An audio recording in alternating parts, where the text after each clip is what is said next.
Men musofirchilikda har xil taqdirlarni ko'rar ekansizlar-da. Bitta og'aynim ukasi rak bo'lib qoldi Toshkentda.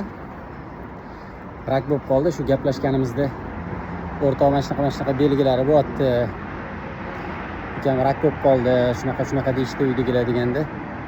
Men aytdimki, o'rtoqman, otamda ham shunaqa bo'lgan. Alloh rahmat qilsin, ozgina azob chekkanlar, shunaqa belgilari bo'layotgan bo'lsa, shunaqa holatlar bo'lsa, endi iloji bo'lsa ehtiyotingizni qiling. Hammasiga tayyor turing. Nima qildinglar desam, yo akam birga Hindistonga olib ketdilar. Dedi, rosa borgisi keldi, ukasini diydoriga to'ygisi keldi, bag'riga bosgisi keldi. Lekin ishlamasa bo'lmasdi, oilasiga yordam beradi, boshqa qiladi. Shu bola o'zligidan kechib, ukasini jigarini sog'ingan bo'lsa ham, ular shunaqa azoblarni boshidan o'tkazdi, ukasi vafot qildi.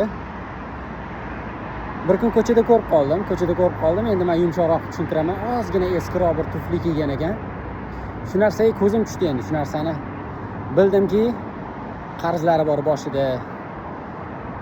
Endi balki bir yilcha bemor qarash o'zi emas, chunki boshimizni o'tkazgan bilamiz. Davolatgan, boshqa qilgan, qarzga kirgan bo'lishi mumkin. Endi shu qarzlarini to'layman deb jon olib, jon berib, o'zi eski tufli deganimga e'tibor bermaylik, chunki 3-4 ta yangi tufli olishga qurbi yetadigan mehnatkash, qo'lida hunari bor. Shunaqa inson, lekin qahramon deymiz-ku. Shu oramizda ko'zga ko'rinmaydigan shular qahramon. Ozgina shu tanishlarimizdan, birodarlarimizdan, aka-ukalarimiz, yaqinlarimizdan ozgina bir narsa o'tib qolsa, darrov minnat qilib, gapirib, xafa bo'lib nima qilamiz-ku? Shu bola biror marta nolimadi. Biror marta gapirmadi. Faqat gapirganda, eslaganda ukasini azob chekkani, qiynalgani, yordam bera oldimmi, bera olmadimmi, shuni eslaydi. Shuning uchun yana bir bor aytamanki,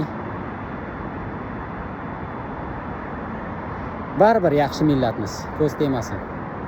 Doim shunaqa deyman, bilasizlar-ku. 5-6 ta bemazalar bor, betarbiya, ma'rifatsiz. Shunaqa odamlar bor endi, u odamlar oldindan bo'lgan. Bundan keyin ham bo'lar balki. Shuning uchun o'sha internetda, ijtimoiy tarmoqda shunaqa odamlarga ko'zimiz tushib qolsa, izoh yozib asabimizni buzmasdan, shunaqa ko'zimizni oldidagi, ko'zga ko'rinmaydigan qahramonlarni ko'proq gapiraylik.